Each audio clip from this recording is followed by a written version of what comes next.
Good morning. Today we are going to start the other chapter, that is wildlife conservation and management. First, what do you mean by wildlife? Wildlife means it is a collection of uncultivated species of plants and animals. That collection is not cultivated by any persons. It grow by its own. They are uncultivated. That type of life are called wildlife. Then what is the importance of this wildlife?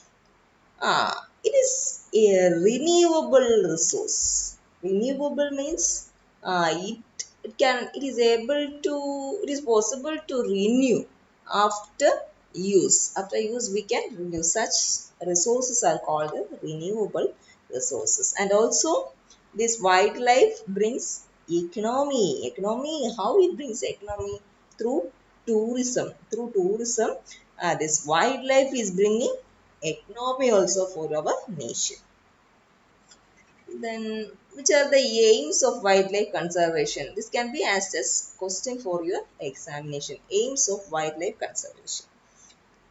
First, to maintain the balance of nature. This, by conserving wildlife, we can maintain the balance of nature by conserving different type of adjustments between different life forms. In that way, we can maintain the balance. On that only happens by conserving the wildlife. Second point, to protect rare plants and animals. By conserving the wildlife, we can protect very rare plants and animals. And also through wildlife conservation, we can prevent deforestation. And also we can preserve and conserve the breeding stock. Breeding stock for many generations. That's the other aim. And the last one means to we can study, by conserving wildlife we can study ecological relations between plants and animals, how each plant is related to animals to form an ecosystem. That relationship we can understand by conserving the wildlife. Then significance of conservation. What are the significance? The main, the understand principle behind that conservation is that all species are interrelated. They are interdependent and they are all interactive. That's why we need to conserve. That's a conservation is that much important. Then advantages and benefits of conserving wildlife. We already have here about these points just before. Anyway, once more, the balance of nature. Balance of nature, how we maintain the balance? By keeping intact link between each species. How we keep that link intact? By maintaining or what we are okay, we are maintaining that food chain and food web. By maintaining that food chain, whatever food chain, that is maintaining that balance, which are the predators, which are the preys, and how their population are balancing each other. When the prey population increases, then predators population decrease, that prey population that increase. And when the predator population increase, correspondingly the prey population will come down. Such a balance is existing. So if we kill manually the predator, that will affect that balance. And also to conserving the wildlife, we can protect all the varieties of plants. And there's and also there's another example for this interrelation between plants and animals, because most of the pollination of plant is happening through interventions of animals. This one. Then genetic resource.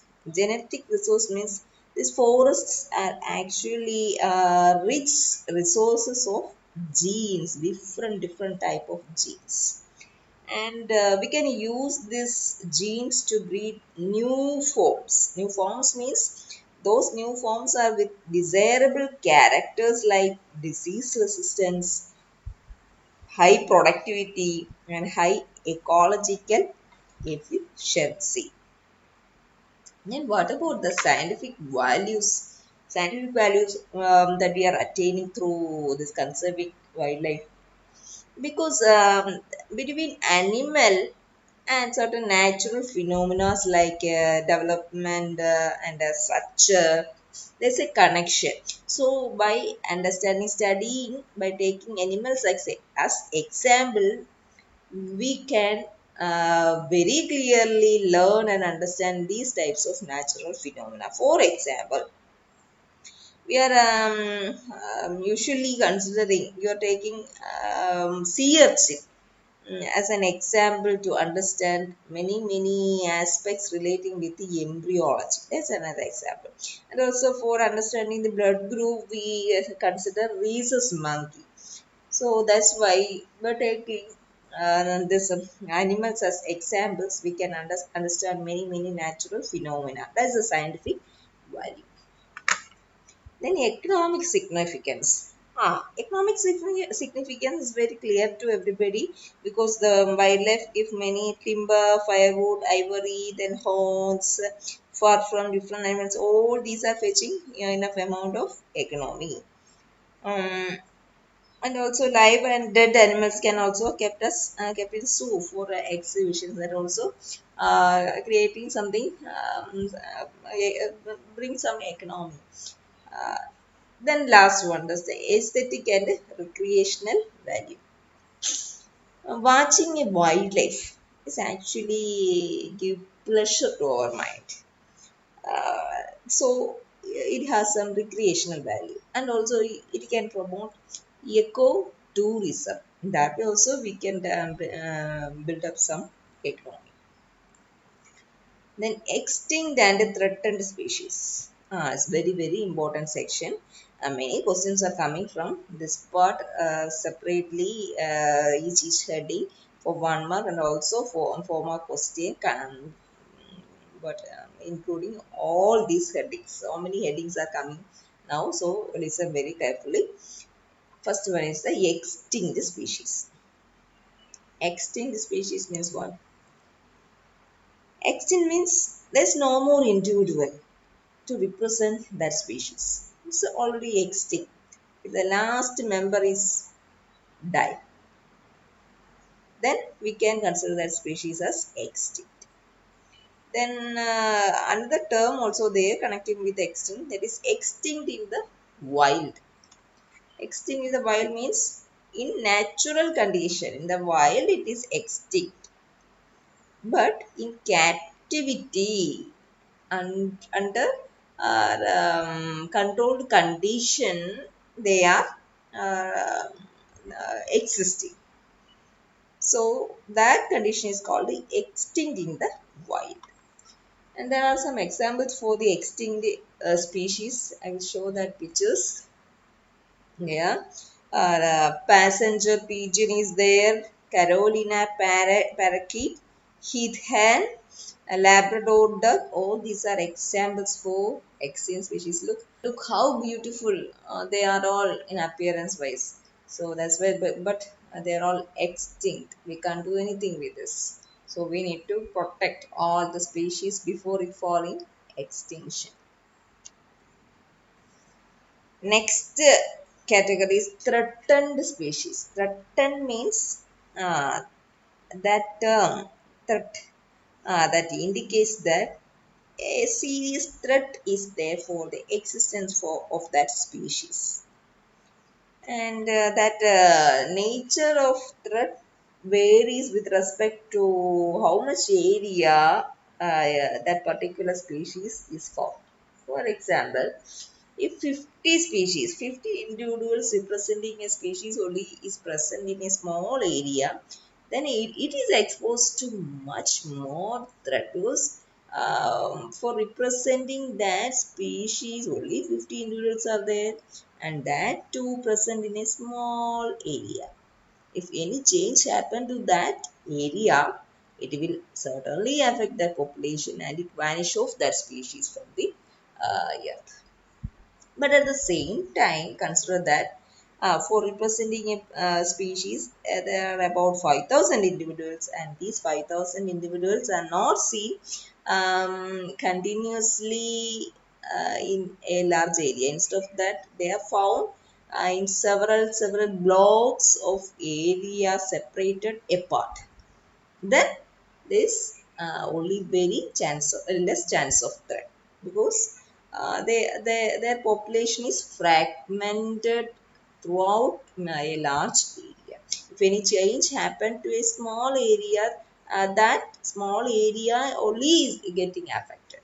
Other area that species can exist. In that way, that species is exposed to or less threat. Then IUCN. What is IUCN? For one more question, we is asking an expansion form of IUCN. Therefore, so that also you need to study. And that even some students are giving the wrong answers. It's very simple. IUCN is International Union for Conservation of Nature. International Union for Conservation of Nature. According to IUCN, there are four main categories. They are endangered, rare, vulnerable, and indeterminate. These are the four categories. We are going to see the four categories according to IUCN, four categories of threatened species. Which are the four categories of threatened species according to IUCN? First is endangered. Endangered means if the number of that species, the number of organisms representing a specific species is very few, or its homeland is very small, then we are consider it as endangered. And if we didn't give proper care, that may extinct. That is the condition. Example for endangered species are lion-tailed macaca, but now it is somewhat saved from its this endangered condition. Small, now somewhat common in Silent Valley, what national park. Then next class is rare species. Rare species means what? In this case also the number of representing species are very less, and they are, second thing, they are living in unusual environment. Unusual environment. The species are living in unusual environment and may harm, disappear quickly. So that unusual environment we need to maintain. We need to give care for sustaining those species.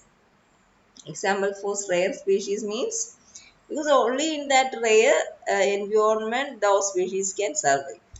Rare species examples, they are Hawaiian monk seal and great Indian bustard are example. The main reason for their extinction is that they are actually they are hunted for various needs like fat.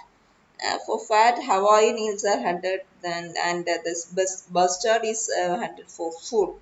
So there are many reasons behind their reduction in number.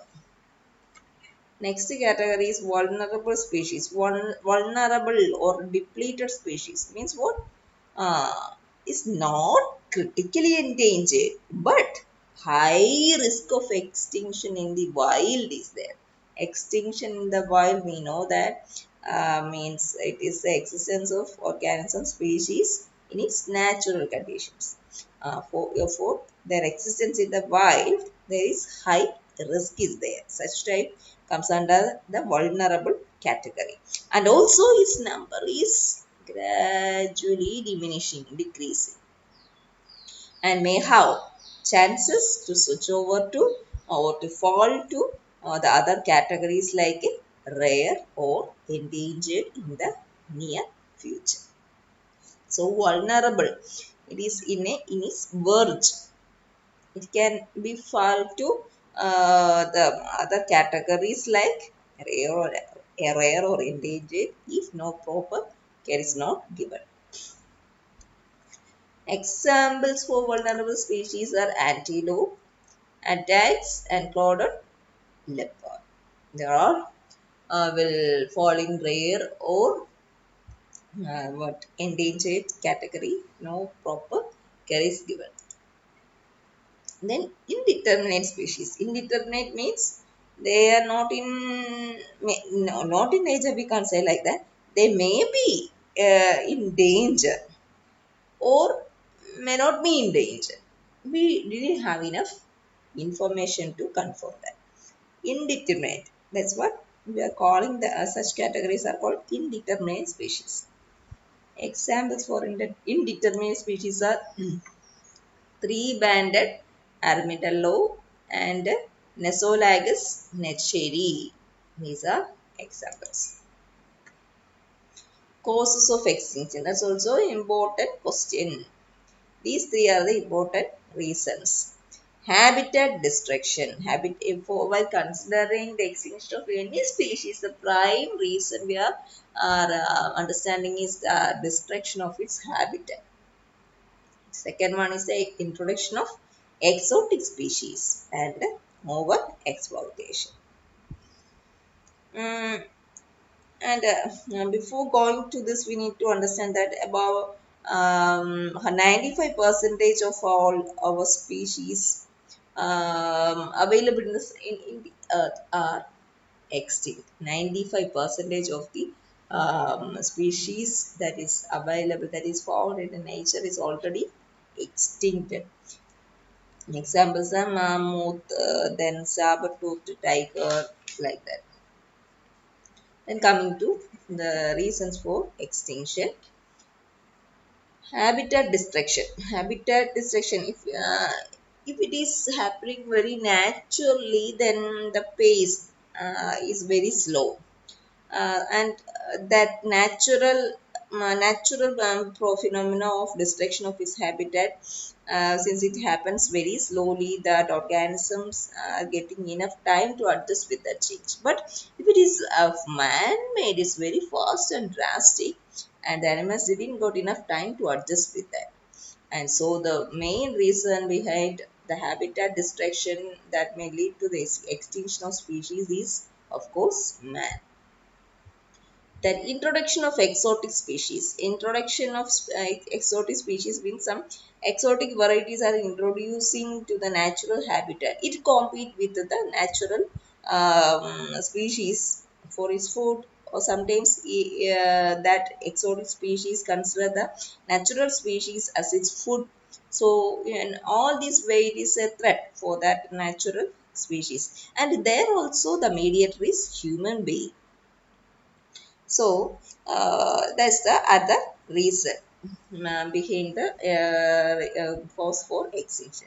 Then the third one is over exploitation. For that also, the man's intervention is significant, because over exploitation, man itself using the species for many items that they are that items are giving them economy. Um, whaling is another example for getting blubber, and also for food also we are over exploiting many species. When commercial purpose also we are exploiting many species, and along with that some other factors also there, like spread of disease, pollution, and limited distribution also there. Then we are going to make a different organization for conserving this wildlife. And before that, we are going to understand about the red data book. What is this red data book or red data list? That list, it originated in 1963. What is this? It indicates the global conservation status of biological species. It indicates that what is the status of a species. Is it in endangered criteria, or is it is in a vulnerable, or it is in indeterminate. That status is represented by this list, red data list. Who is the authority of this red data list? IUCN, International Union for Conservation of Nature and Natural Resources. Objectives of IUCN red list. Objectives, which are main objectives. What is objective? To evaluate the extinction risk. They evaluate the risk of extinction with respect to each species. And also they convey the urgency of conserving any particular species to the public. That's the main objectives of IUCN Red List. Then interval spelling, there's a correction. TER. Okay. Anyways, a typing error. Interval means how what with what interval each time this red data list record the status of each species. Oh, every 5 years or at least every 10 years we need to take the status and to list out regarding all the species. That documentation is done by IUCN species survival groups. They are taking the census and assessing the status of the species regarding these species. Then according to IUCN Red List, there are 9 groups of species. That even can come as separate question for your examination. Which are the 9 groups comes under the IUCN Red List? They are, first one is extinct. Extinct means no non-individuals are present under this belong to that species. If there is no individual, its last individual is lost, then we can consider as extinct. Extinct in the wild means in the wild condition it is extinct. Then critically endangered. Critically endangered means extremely high risk of extinction is there in wild. Then endangered. Endangered means high risk of extinction again in wild. Again there is high extinction in wild. Then they are considered as endangered. Then vulnerable means high risk of endanger in the wild. That also almost similar terms and similar conditions, but the terms are different. The near threatened means it is going to be endangered in the near future. Such type of species comes under this category. Then least concern means is in very lowest risk. Such groups of species comes under this category, least concern. Then data deficient means no enough data are collected with respect to a particular species. Then that will comes under this data deficient. And if nothing is done with respect to a species, is regarding a census or anything, then they comes under this category that is non-evaluated. Then according to IUCN Red List, this critically endangered and vulnerable, these 3 categories are considered as the threatened category itself. Which are the categories that are considered as threatened itself according to IUCN? Critically endangered and vulnerable. And in India, 132 species are considered as critically endangered. And among them, 18 species are amphibians, 14 are fishes, 10 are of mammals, and 15 are birds. And there is, according to the new list, 25 most endangered primates are also there. And nowadays the lion-tailed macaque is actually included in this endangered list, but now have recovered from this endangered status, so its name is removed from that list. That's about IUCN red list. Then organizations involved in wildlife conservations. So moving to that, each organization can be assessed question for your examination. IUCN, very, very important. It's the International Union for Conservation of Nature and Natural Resources. And what is that? It is an independent international agency. There is no controlling center. It's independent and it is international. Internationally, it is existing. And its headquarters is in Morges of Switzerland. Who are the members of this IUCN? It includes from 120 countries. From 120 countries, its members are 60 government are there and more than 500 non-governmental organizations are there as its members from 120 countries. Its objective, what is its objective? To promote and support actions that will perpetuate or sustain wildlife and natural resources.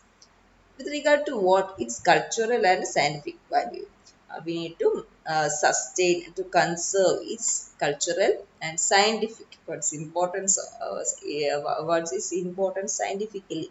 That also with that perspective also we need to conserve the wildlife and natural resources, and also that too need to give a support to the humankind with respect to his social welfare and also economic um, economic criteria. So objective, then what's the mode of actions to fulfill this objective? Create awareness through education. Second one, provide technical data for conserving the conservation process. For conserving, we need to collect some technical data regarding the number of each species. For collecting such type of technical data is also their mode of action. And also they enlist, which are the government and international agencies supporting the conservation programs nationally and internationally, and they support the strengthening of legislation and its enforcement to attain its objective. With this, we finish today's section.